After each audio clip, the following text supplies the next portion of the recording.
Hi, Simon here with another Too Many Projects. And if you remember in the last video, linked above, we just managed to get the carburettor off Clara's exciting new CB250, and it was all refurbed and ready to go back on, pending a couple of parts. So that's what we're looking at today. Let's get into it.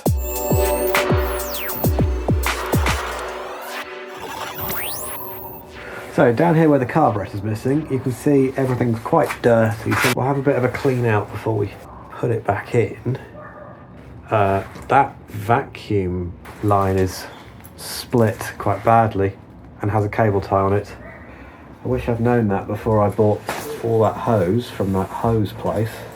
This here is the cable that's been messed about with for the carb heater, so let's trace that back, which is into a connector up here, and that brings us on to the subject of, so that's that connector there, how dirty it is in all the electrics.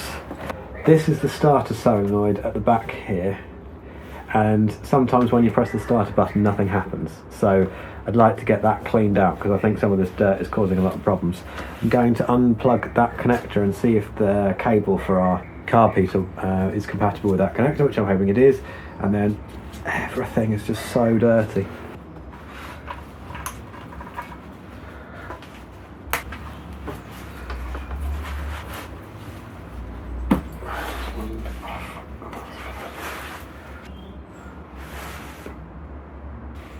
Alright, let's get some cleaning products.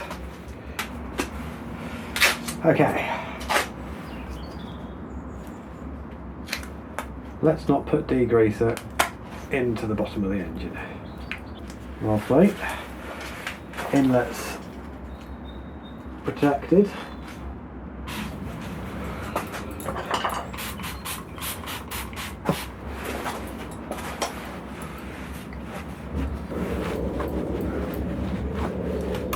This plate is really dirty and covered in electrics, so I'm just going to take these connectors out, lift it out and unplug the rectifier and have a good clean around that. There we go, that's those three.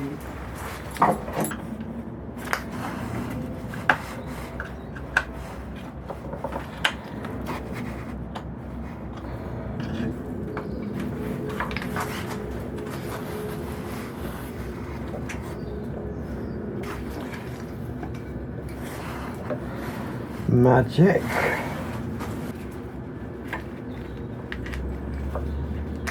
Ouch. I'm going to take that indoors and give it a good scrub before I put it back on. Now see, that cable there is the connector for the carb heater.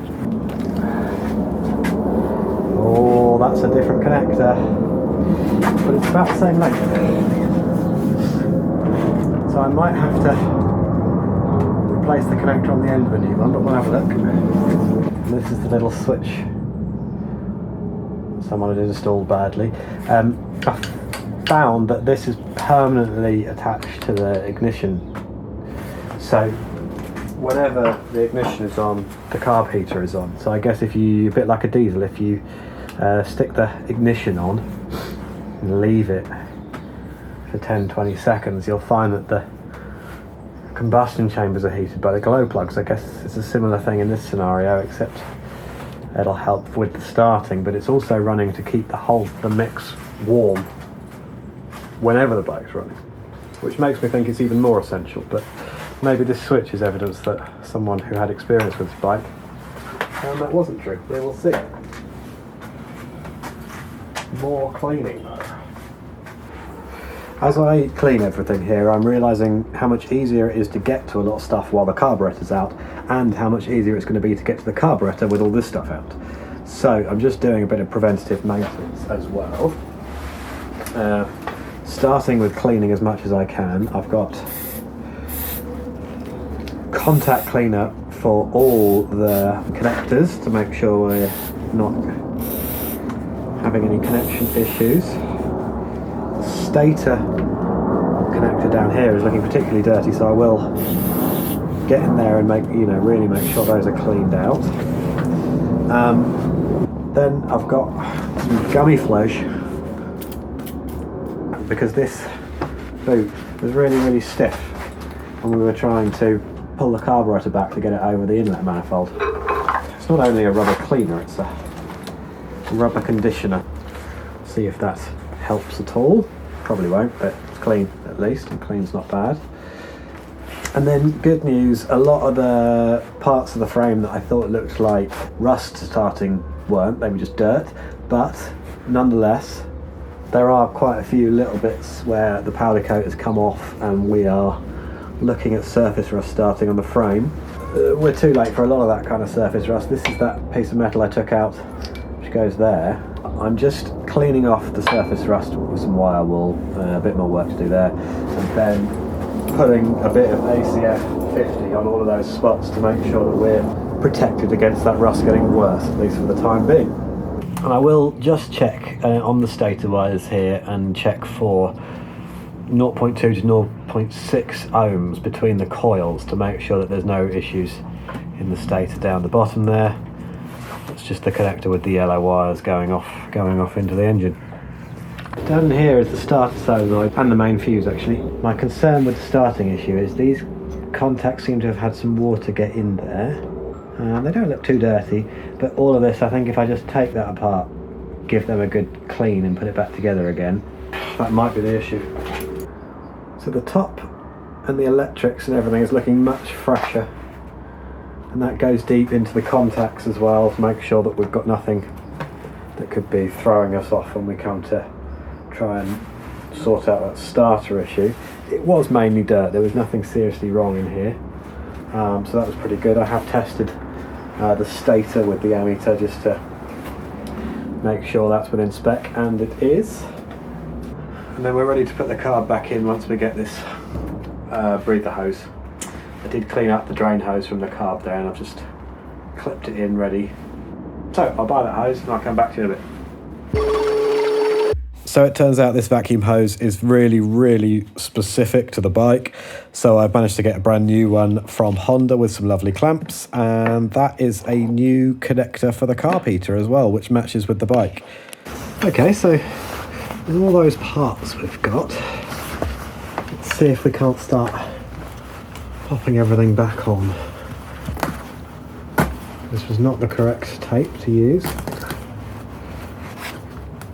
So that's a nice new Honda, very specific flared bit of hose. Not something apparently that you can just chuck the right bit of hose on.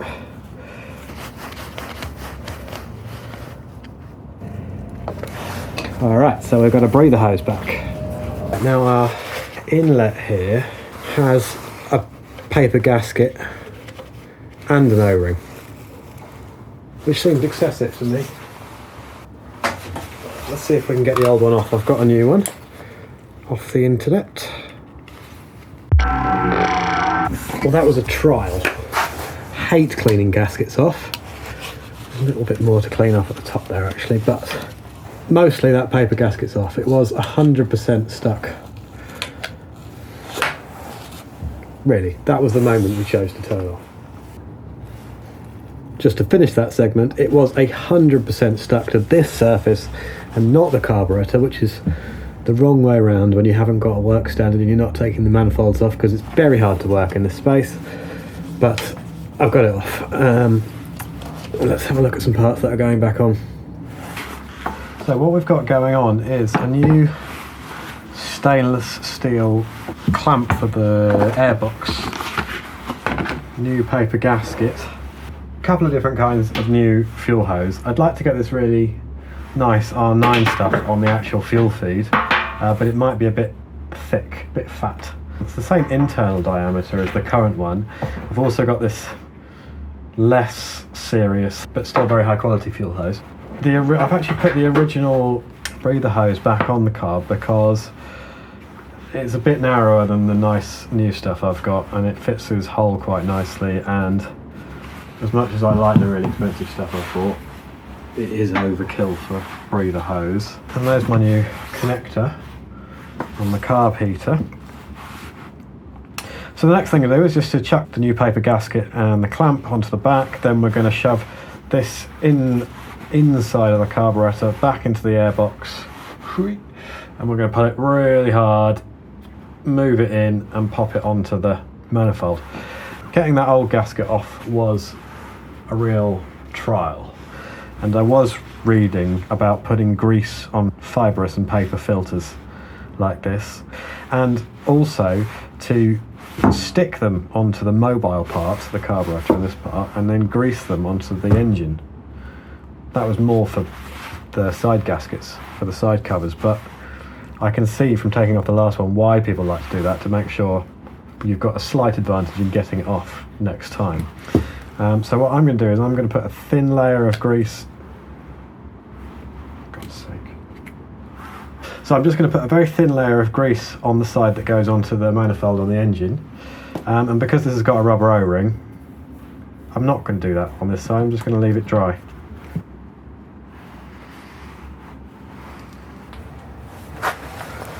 And we'll pop that on there.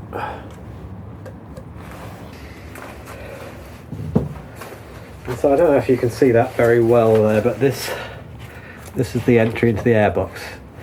Here, where I'll be putting my new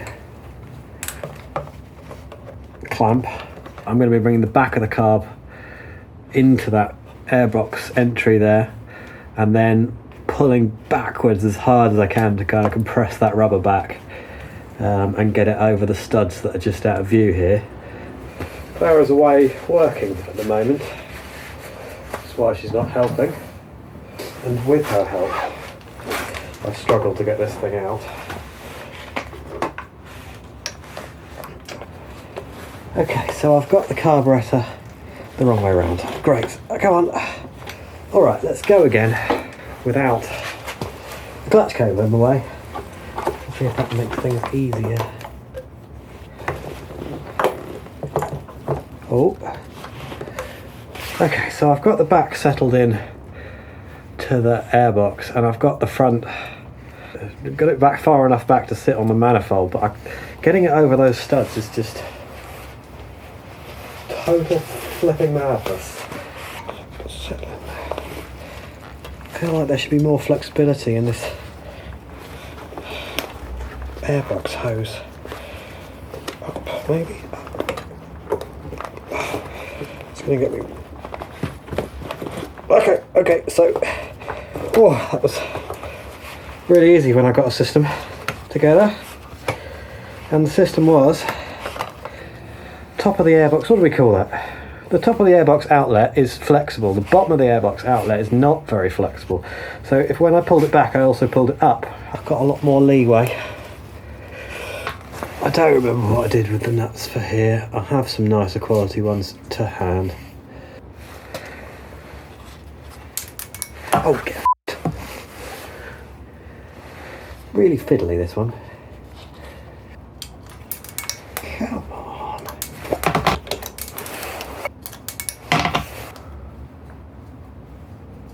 Got it!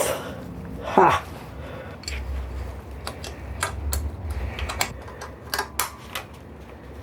And we need to get those done up to the number of Newton meters written on the screen, which is that many. Right, now, going to pop the fuel enrichment control back in now.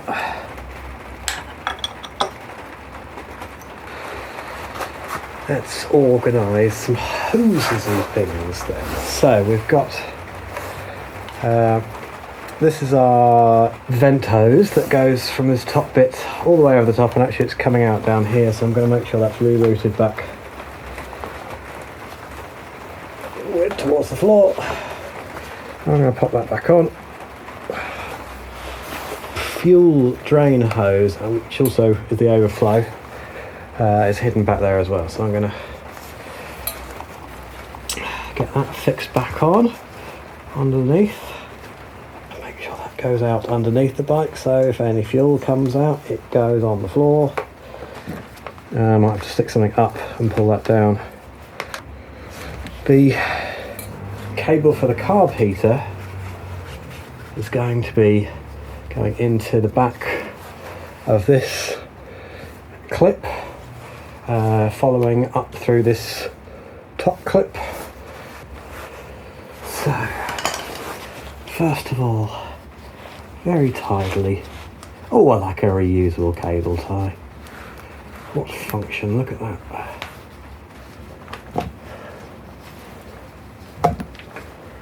Through underneath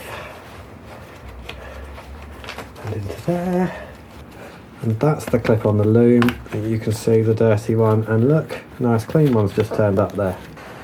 I'm going to do the clamp up on the airbox outlet. Okay, now, final checks of an amateur mechanic. Still to come. That should be like a saying, like famous last words. Final checks of an amateur mechanic. Anyway, but we've got our carburettor in, we've got our drain hose reattached, which needs routing at the bottom properly. We've got the fuel enrichment hose back on, we've got the breather hose back on. I think it's just the fuel supply still to go. Oh, throttle cable. Ah, that wouldn't work very well. The awkward side of the bike. Who wants to guess whether I can do this with one hand? For some reason, all the bikes I've seen of this type, all the diagrams and the manual, have a decelerator cable on the other side. This one doesn't have one, and I've got a feeling it's missing. What have I done there? Yes! I mean, I'm just looking under the throttle, and there is another outlet, and I think there's a missing decelerator cable here. Might have to go and look one of those up. Right, I've stuck a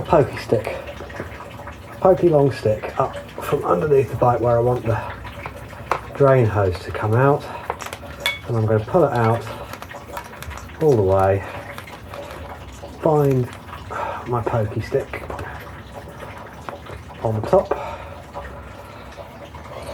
Oh, I've dropped my pokey stick.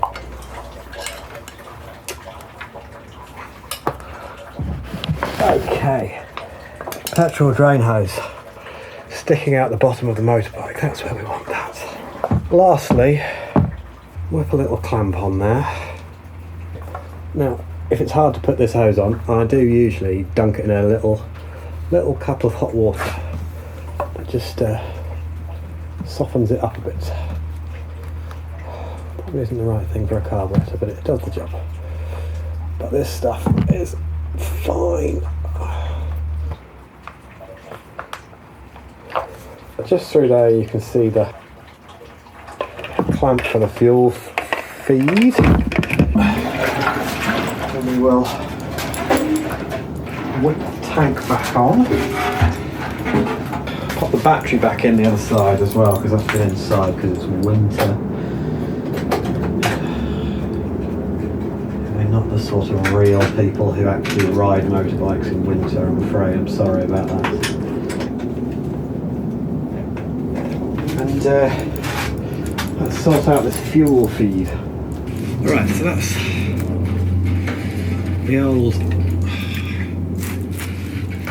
I should pull that off before we attach the tank to the bike. Bloody hell, solid as a rock.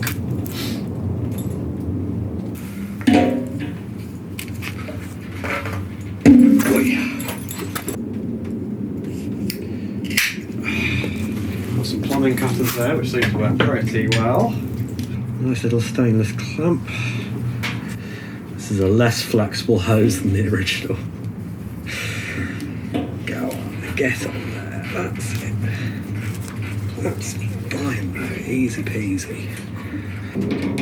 Just make sure that's not coming off. Now, this is our fuel float bowl drain here. And I think what I'm going to do, I'm just popped a piece of paper on the floor where the fuel should come out should I use the float bowl drain. And then I'm going to open up the drain, and then I'm going to turn the fuel tap on.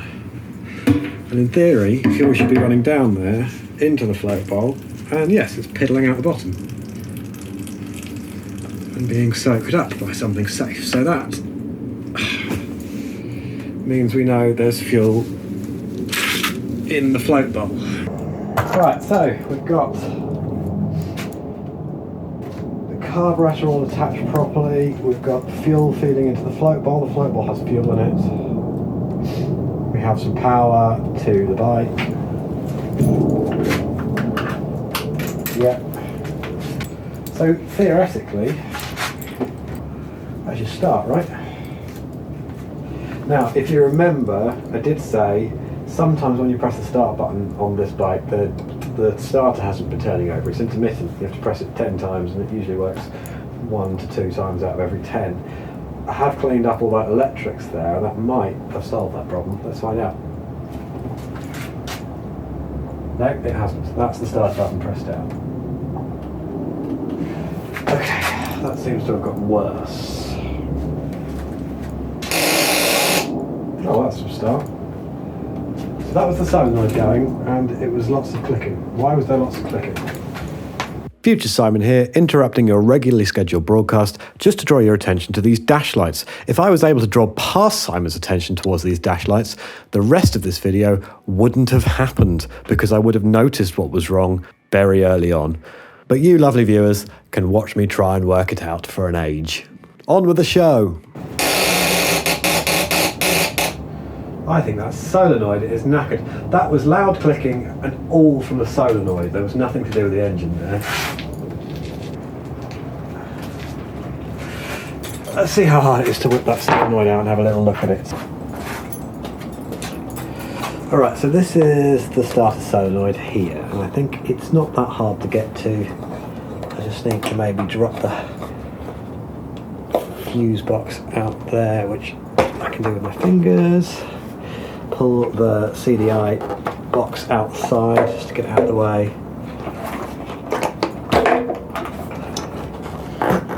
Okay. And then these two Allen bolts, bolted massive wires, are the starter cables. One straight for the battery and one off to the starter. So a large amount of power can be sent off to get the starter motor turning over. And then with those all disconnected, I can just pull that solenoid out and I can test that on the bench. Quick study of the circuit diagram has told me that this is not just a solenoid, it's also got this fuse in, which is the main fuse for the whole bike, of 3 total fuses.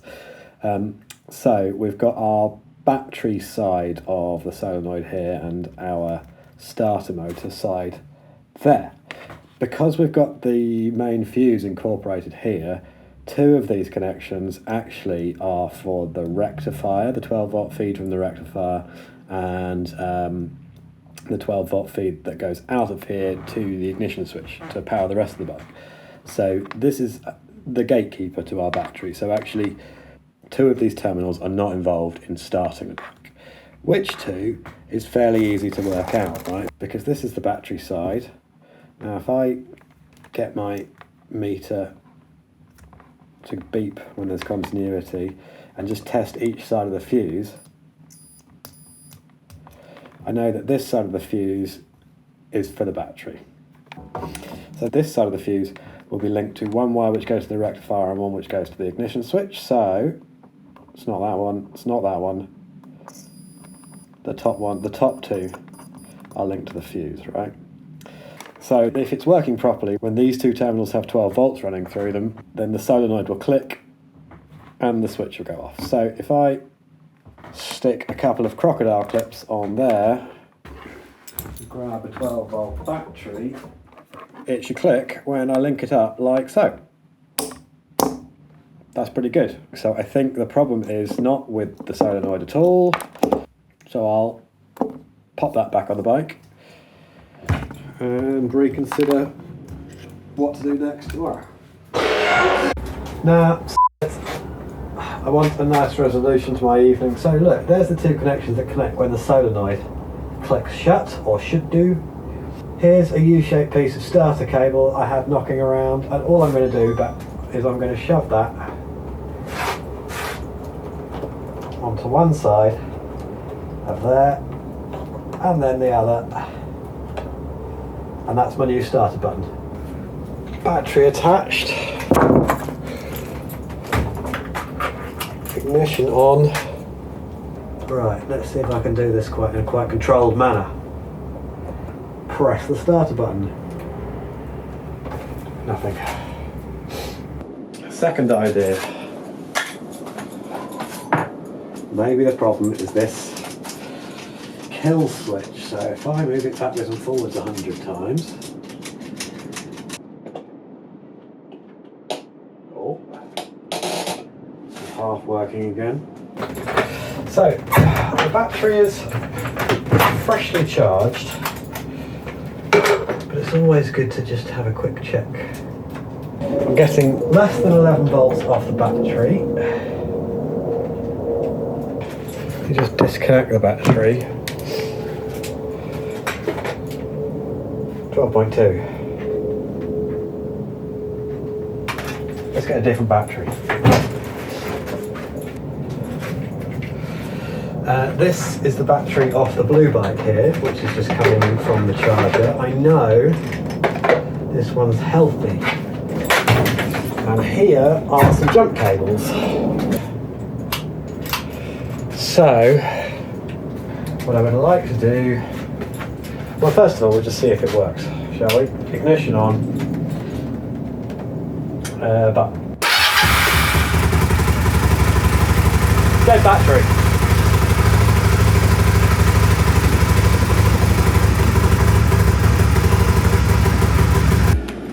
Alright, that works.